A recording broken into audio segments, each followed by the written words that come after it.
आपको बता दें कि दिवाली पर एनजीटी का बड़ा फैसला आया है। 9 से 30 नवंबर तक दिल्ली एनसीआर में पटाखों पर पूरी तरह से बैन लगा दिया गया। देश भर में जिन शहरों कस्बों में हवा खराब है या ज्यादा खराब और खतरनाक स्तर पर है, वहां भी पटाखों पर रोक रहेगी। तो ये एक बड़ा फैसला एनजीटी की तरफ से खराब एक्यूआई वाले शहरों के लिए भी पटाखों पर बैन किया गया है।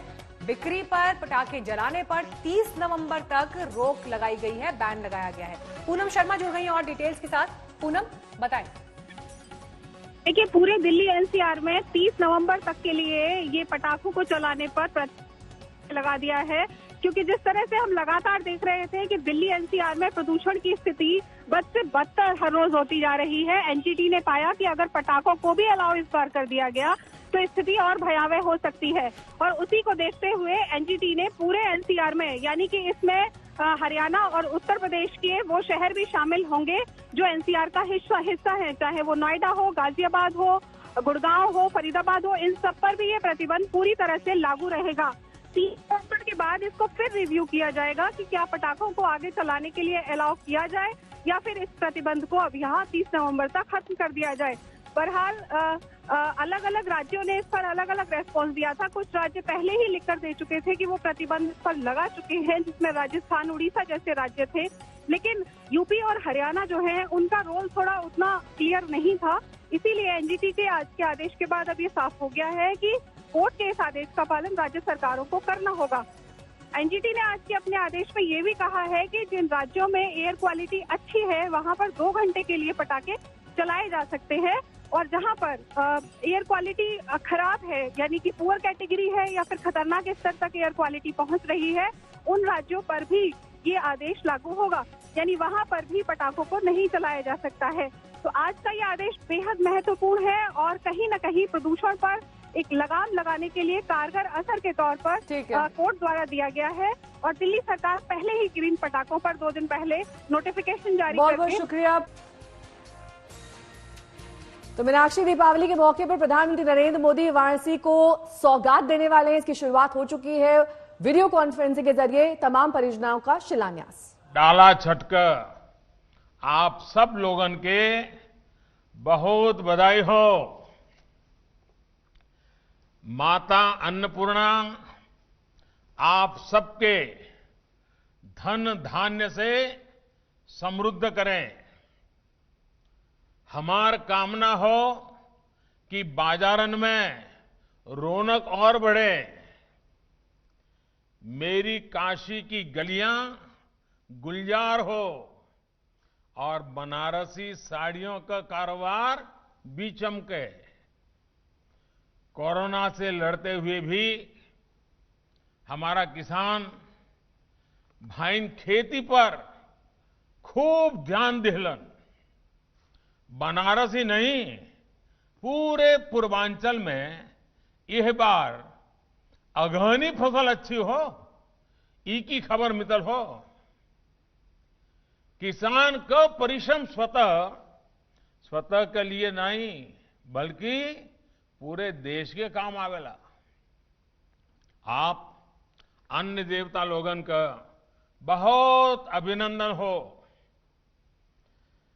कार्यक्रम में मेरे साथ जुड़े उत्तर प्रदेश के यशस्वी मुख्यमंत्री श्रीमान योगी आदित्यनाथ जी, उप मुख्यमंत्री श्री केशव प्रसाद मौर्य जी, यूपी सरकार के मंत्रीगण, विधायकगण, बनारस के सभी चुने हुए जनप्रतिनिधिगण, बनारस के मेरे प्यारे भाई और बहनों, महादेव के आशीर्वाद से काशी कभी थमती नहीं है। मां गंगा की तरह निरंतर आगे बढ़ती रहती है। कोरोना के कठिन काल में भी काशी अपने इसी स्वरूप में आगे बढ़ती रही। कोरोना के खिलाफ बनारस ने जिस जीवटता से लड़ाई लड़ी है, इस मुश्किल समय में जिस सामाजिक एकजुटता का परिचय दिया है, वो सचमुच में बहुत ही प्रशंसनीय है। अब आज इसी कड़ी में बनारस के विकास से जुड़े हजारों करोड़ रुपए की परियोजनाओं का लोकार्पण और शिलान्यास हो रहा है। वैसे ये भी महादेव का आशीर्वाद ही है। जब भी काशी के लिए कुछ नए कार्यों की शुरुआत होती है, पुराने कई संकल्प सिद्ध हो चुके होते हैं। यानी एक तरफ शिलान्यास तो दूसरी तरफ लोकार्पण। आज भी लगभग 220 करोड़ रुपए की 16 योजनाओं के लोकार्पण के साथ साथ करीब 400 करोड़ रुपए की 14 योजनाओं पर काम शुरू हुआ है। मैं सभी विकास कार्यों के लिए बनारस के लोगों को बहुत बधाई देता हूं। काशी में, उत्तर प्रदेश में बिना रुके, बिना थके चल रहे इन विकास कार्यों का श्रेय मुख्यमंत्री श्रीमान योगी आदित्यनाथ जी को और उनकी पूरी टीम को, मंत्रिपरिषद के सदस्यों को, चुने हुए जनप्रतिनिधियों को, सरकारी मशीनरी से साथ जुड़े हुए सभी मुलाजिम को, इन सबको इस सफलता के लिए पूरा का पूरा श्रेय जाता है। योगी जी और उनकी टीम को जन सेवा के इस एक निष्ठ प्रयासों के लिए बहुत बहुत बधाई और शुभकामनाएं। साथियों, बनारस में शहर व देहात के ई विकास योजना में पर्यटन भी हो, संस्कृति भी और सड़क, बिजली, पानी भी। हरदम प्रयास यही होला कि आपन काशी के हर शख्स के भावनाओं के अनुरूप ही विकास का पहिया आगे बढ़े। इसलिए ये विकास आज अपने आप में इस बात का उदाहरण है कि बनारस कैसे एक साथ हर क्षेत्र में, हर दिशा में तेजी से आगे बढ़ रहा है। मां गंगा की स्वच्छता से लेकर स्वास्थ्य सेवाओं तक, रोड और इंफ्रास्ट्रक्चर से लेकर पर्यटन तक, बिजली से लेकर युवाओं के लिए खेलकूद तक और किसान से लेकर गांव गरीब तक, हर क्षेत्र में बनारस विकास की नई गति प्राप्त किए हुए है। आज गंगा एक्शन प्लान प्रोजेक्ट के तहत सीवेज ट्रीटमेंट प्लांट के रिनोवेशन का काम पूरा हो चुका है। साथ ही शाही नाला से अतिरिक्त सीवेज गंगा में गिरने से रोकने के लिए डायवर्जन लाइन का शिलान्यास भी कर दिया गया है। 35 करोड़ से अधिक की लागत से खिड़किया घाट को भी सजाया संवारा जा रहा है। यहां सीएनजी से नाव भी चलेगी, जिससे गंगा में प्रदूषण भी कम होगा। इसी तरह दशाश्वमेध घाट पर टूरिस्ट प्लाजा भी आने वाले दिनों में पर्यटकों की सुविधा और आकर्षण का केंद्र बनेगा। इससे घाट की सुंदरता भी बढ़ेगी, व्यवस्था भी बढ़ेगी। जो स्थानीय छोटे छोटे व्यापार हैं, ये प्लाजा बनने से उनकी भी सुविधा और ग्राहक बढ़ेंगे।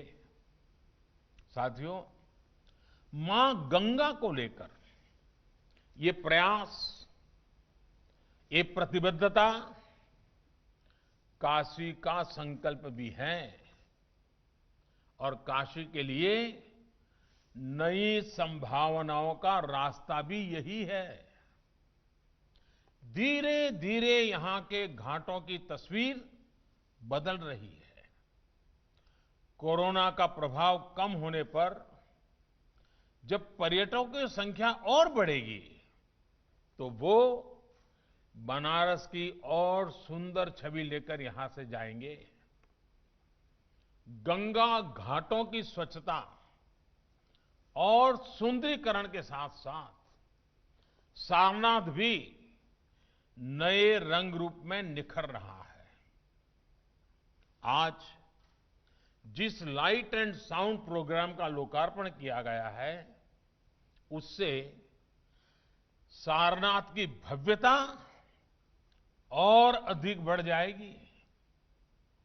भाइयों और बहनों, काशी की एक बड़ी समस्या यहां लटकते हुए बिजली के तारों के जाल की रही है। आज काशी का बड़ा क्षेत्र बिजली के तारों के जाल से भी मुक्त हो रहा है। तारों को अंडरग्राउंड करने का एक और चरण आज पूरा हो चुका है। कैंट स्टेशन से लहुराबीर, भोजूबीर से महावीर मंदिर, कचहरी चौराहा से भोजूबीर तिराहा, ऐसे 7 रूट्स पर भी बिजली के तारों से अब छुटकारा मिल गया है। इतना ही नहीं, स्मार्ट एलईडी लाइट से गलियों में रोशनी और सुंदरता भी फैलेगी। साथियों, बनारस की कनेक्टिविटी हमेशा से हमारी सरकार की सर्वोच्च प्राथमिकता रही है। काशी वासियों का और काशी आने वाले हर पर्यटक, हर श्रद्धालु का समय सड़क जाम में न व्यर्थ हो, इसके लिए नए इंफ्रास्ट्रक्चर का निर्माण किया जा रहा है।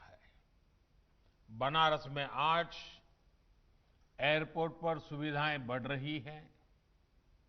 बाबतपुर से शहर को कनेक्ट करने वाली सड़क भी अब बनारस की नई पहचान बनी है। आज एयरपोर्ट पर 2 पैसेंजर बोर्डिंग ब्रिज, उसका लोकार्पण होने के बाद इन सुविधाओं को और विस्तार होगा। ये विस्तार इसलिए भी जरूरी है क्योंकि 6 वर्ष पहले, यानी आपने मुझे आपकी सेवा करने का अवसर दिया, उसके पहले बनारस में हर दिन 12 फ्लाइट चलती थी। आज इससे 4 गुना यानी 48 फ्लाइट चलती हैं, 48 फ्लाइट्स। यानी बनारस में सुविधाएं बढ़ती देख बनारस आने वाले लोगों की संख्या भी बढ़ रही है। भाइयों और बहनों, बनारस में तैयार हो रहा आधुनिक इंफ्रास्ट्रक्चर यहां रहने वाले और यहां आने वाले दोनों ही तरह के लोगों का जीवन आसान बना रहे हैं। एयरपोर्ट से जुड़ी कनेक्टिविटी के साथ साथ रिंग रोड हो, महमूदगंज मंडुवाड़ी फ्लाईओवर हो, NH-56 का चौड़ीकरण हो, बनारस आज रोड इंफ्रास्ट्रक्चर का भी कायाकल्प होते देख रहा है। बॉलीवुड ड्रग कनेक्शन के जाने माने फिल्म प्रोड्यूसर फिरोज नाडियाडवाला तक इनके तार पहुंच गए हैं। रविवार को मुंबई में उनके बंगले में छापा मारकर एनसीबी ने उनकी पत्नी को गिरफ्तार कर लिया। फिरोज नाडियाडवाला को भी समन भेजकर एनसीबी ने हाजिर होने के लिए कहा है।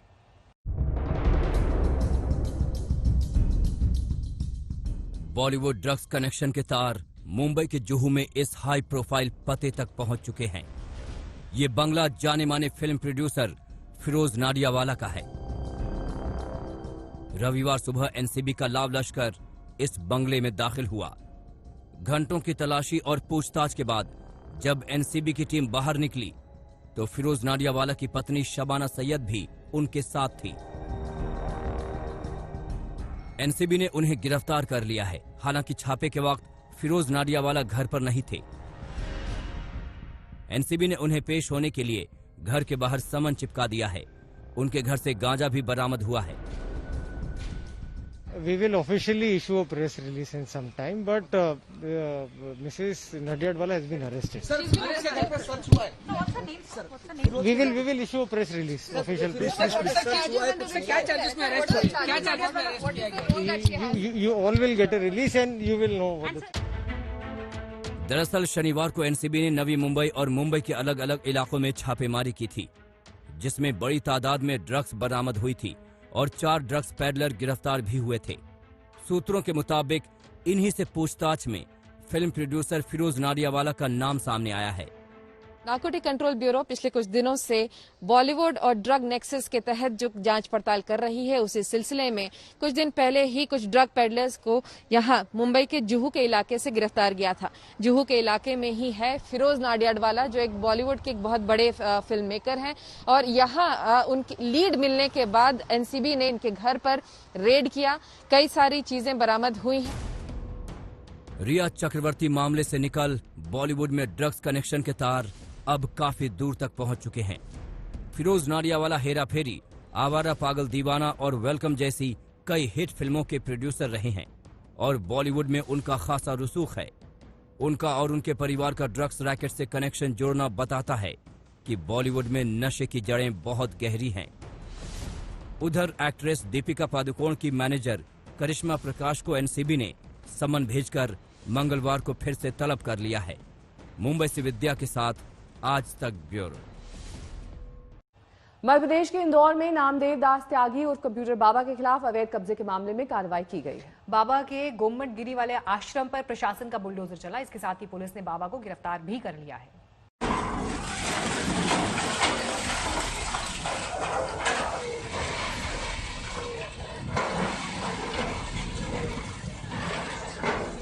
इंदौर प्रशासन की क्रेन गरज रही है और जमींदोज हो रहा है कंप्यूटर बाबा का आश्रम। ऐसी एक नहीं दर्जनों क्रेन यहां हैं और इस आलीशान आश्रम को ढहा रही हैं। ये नामदेव दास त्यागी उर्फ कंप्यूटर बाबा का आश्रम है। इंदौर प्रशासन ने कंप्यूटर बाबा के इस आश्रम को अवैध माना और इसे ढहा दिया। तस्वीरें इंदौर में बाबा के गोमट गिरी वाले आश्रम की हैं। ये आश्रम एयरपोर्ट रोड पर जम्बूडी हप्सी गांव में बना था। आरोप है कि गौशाला की 46 एकड़ जमीन पर कब्जा कर इनमें से 2 एकड़ जमीन पर आश्रम बना दिया गया। प्रशासन ने 2 महीने पहले कंप्यूटर बाबा को नोटिस देकर कागज पेश करने को कहा था। 2000 रुपए का फाइन लगाकर कब्जा हटाने के लिए भी कहा था, लेकिन बाबा की ओर से न तो कागज पेश किए गए न ही कब्जा हटाया गया। इसके बाद आश्रम पर तोड़फोड़ की कार्रवाई की गई। प्रथम दृष्टया आप देखें 2 एकड़ में तो स्ट्रक्चर बना हुआ है, लेकिन जो खाली भूमि का जो परिसर है वो पूरा गौशाला का, तो अप्रत्यक्ष रूप से आप ये मान के चल सकते हैं कि लगभग 42 से 46 एकड़ जमीन पर इनका प्रत्यक्ष और अप्रत्यक्ष रूप से कब्जा किया हुआ है, जो कि 80 करोड़ की भूमि है। आज ये प्रशासन द्वारा 80 करोड़ की भूमि मुक्त करा ली गई। प्रशासन ने कंप्यूटर बाबा का आश्रम ढाया तो सियासत भी गर्मा गई। कांग्रेस ने आरोप लगाया कि शिवराज सरकार कंप्यूटर बाबा के खिलाफ बदले की भावना से काम कर रही है। मैं मानता हूँ ये एक ऐसे राजा जो डरा हुआ है, बदले की भावना से कार्रवाई करता है। अवैध काम था, 15 साल से क्यों नहीं देखा? अवैध काम था, आप और आपके नेता उनके आश्रम जाते रहे, तब क्या हो गया था? अवैध काम था तो इसी समय कार्रवाई क्यों नहीं हुई? आपने जब से सरकार बनाई तब से क्यों नहीं हुई? ये सब बातें घोतक है कि शिवराज जी बदले पे उतर आए हैं। कांग्रेस आरोप लगा रही है मगर बीजेपी कह रही है कि प्रशासन अपना काम कर रहा है। ये कंप्यूटर बाबा का अतिक्रमण हो या किसी का भी हो, कोई अतिक्रमण है, अवैध कब्जे लोगों ने कर रखे हैं, इस प्रकार की कोई भी चीज है, गौशाला पर कब्जा, अरे काय के लिए जमीन है वो? जिस गौशाला के लिए मिली है वह गौशाला होनी चाहिए, लेकिन चाहे कंप्यूटर बाबा हो या कोई भी हो, इस प्रकार के अवैध अतिक्रमण जो भी हैं वो प्रदेश के अंदर इस प्रकार से नहीं बचेंगे और सरकार ने बहुत अच्छी कार्रवाई की है। आपको बता दें कि कंप्यूटर बाबा ने 28 सीटों पर उपचुनाव से पहले शिवराज सरकार के खिलाफ लोकतंत्र बचाओ यात्रा निकाली थी। कांग्रेस इस यात्रा को ही बाबा के आश्रम पर कार्रवाई से जोड़ रही है। इधर प्रशासन ने शांति भंग करने के आरोप में कंप्यूटर बाबा समेत 7 लोगों को गिरफ्तार कर जेल भेज दिया है। भोपाल से रविश पाल सिंह के साथ धर्मेंद्र कुमार शर्मा, इंदौर, आज तक। पोल के अनुमानों ने आरजेडी खेमे में बहार ला दी है। तेजस्वी यादव के लिए तो ये डबल जश्न का वक्त है। एग्जिट पोल ने जीत की तस्वीर खींच दी, तो वहीं आज सालगिरह भी है उनकी। लेकिन तेजस्वी जश्न को लेकर सतर्क जरूर हैं। उन्होंने अपने कार्यकर्ताओं को ये साफ साफ संदेश दिया कि नतीजे जो भी हों शालीनता से स्वीकार करें।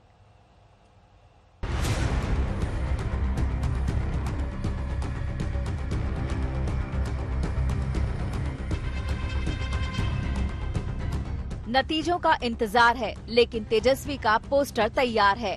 आरजेडी दफ्तर सज गया है। महागठबंधन के खेमे में खुशियों की बहार आ गई है। काउंटिंग का काउंटडाउन शुरू हो गया है। तेजस्वी कैंप भारी उत्साह में है। एग्जिट पोल के अनुमानों ने बर्थडे बॉय तेजस्वी यादव को जश्न का डबल मौका दे दिया है। नतीजों को लेकर महागठबंधन गदगद तो है, लेकिन हर तरफ तूफान से पहले की शांति है।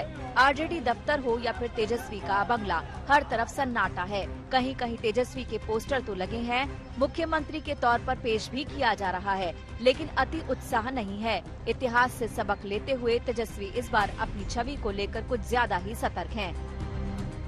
हम इस वक्त पटना के आरजेडी दफ्तर के बाहर मौजूद हैं और बिल्कुल नई तरोताजा आरजेडी दिखाई दे रही है।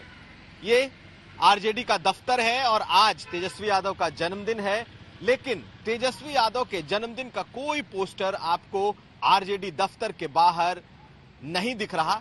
सिर्फ और सिर्फ एक पोस्टर आरजेडी ऑफिस के सामने है, जिसे हम आपको दिखाने की कोशिश करते हैं। सड़क के उस पार तेजस्वी यादव को आज उनके जन्मदिन की बधाई देते ये एकमात्र पोस्टर इस वक्त पटना में आरजेडी दफ्तर के सामने आपको दिखाई देगा। तेजस्वी अपने उम्मीदवारों और कार्यकर्ताओं को साफ संदेश दे चुके हैं कि जोश में होश न खो दें। नतीजों पर आरजेडी उम्मीदवार सादगी का परिचय दें। उम्मीदवार जीत के जश्न में जलसा नहीं निकालें। जीत का जश्न कार्यकर्ता नहीं, जनता मनाएगी। सर्टिफिकेट लेने के बाद ही पटना रुख करे प्रत्याशी। तेजस्वी ने अपने संदेश को कार्यकर्ताओं तक पहुंचाने के लिए 4 नेताओं की टीम बनाई है, जिनमें वरिष्ठ नेता जगदानंद सिंह के साथ साथ श्याम रजक, सुनील सिंह और संजय यादव शामिल हैं। आज बिहार की जनता जीत रही है और जीत इसलिए हासिल कर रही है अपनी समस्याओं के हल के लिए। तो हमें तो समस्याओं का हल निकालना है। हम अपने को जीता हुआ मान नहीं सकते। हम जीता हुआ तब मानेंगे जितनी बातें हमने कही है हम 5 साल के भीतर पूरा कर लें। लेकिन आज तो जीत जनता की है। जनता के दुख और तकलीफ को दूर करने के बाद जब आकलन जनता करके हमें कहेगी हाँ आप प्रण के मुताबिक, अपनी वचनबद्धता के मुताबिक, आप घोषणा पत्र के मुताबिक, आप जिन बातों की चर्चा, चाहे वो खेती की हो, रोजगार की हो, मान मर्यादा की हो, कानून व्यवस्था की हो, आपने उसके अनुपालन में आगे बढ़ के काम आप किया है, उस दिन हम अपने को मानेंगे कि जनता ने जो मौका दिया तो सचमुच ही हम उनके इच्छाओं के अनुसार खरे उतरे।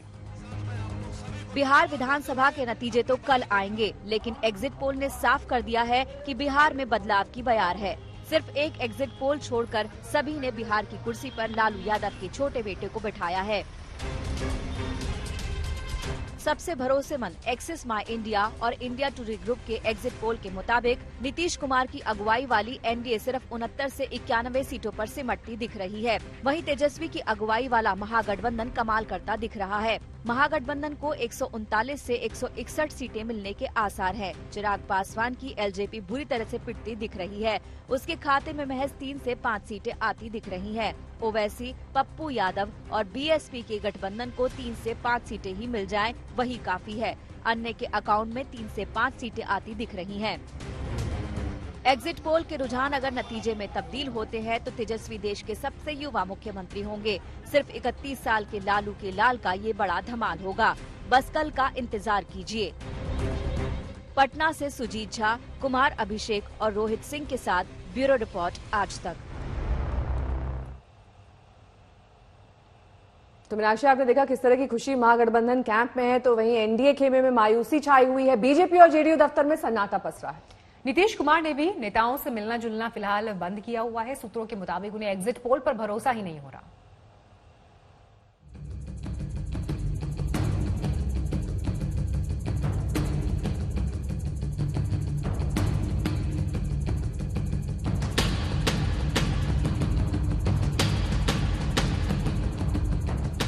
एग्जिट पोल के बाद कहीं खुशी तो कहीं गम।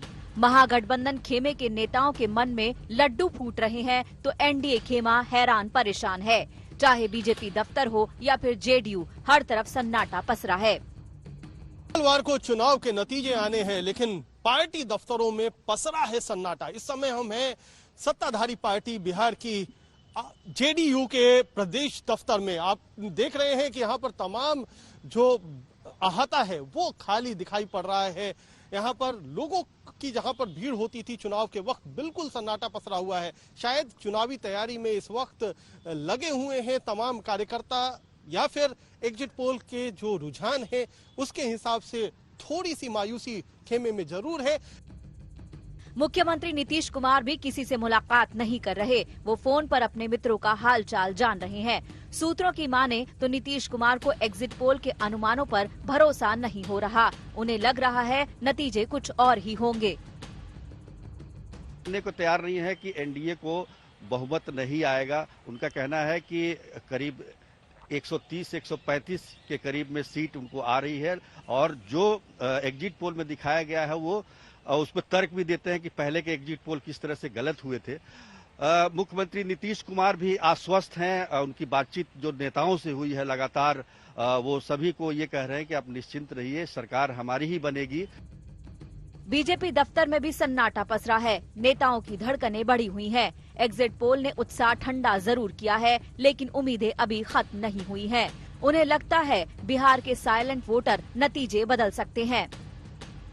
जो नेता प्रतिपक्ष तेजस्वी जी लगातार लोगों के साथ एक इलेक्ट्रीफाइंग सिनर्जी में थे, मैं समझता हूं उसकी तस्दीक हुई है। महागठबंधन के नैसर्गिक जो आपसी तालमेल था उसकी जीत हुई है। सच कहूं तो बिहार की जीत होने जा रही है 10 नवंबर को। कोई नेक टू नेक फाइट नहीं है। एग्जिट पोल्स में जो होता है वो जो जिनको मध्यम दर्जे के लोग हैं और अमीर हैं उनके द्वारा ज्यादा नतीजे आते हैं। जो गरीब की झोपड़ियों के वोट हैं वह एग्जिट पोल में परिलक्षित नहीं होता है।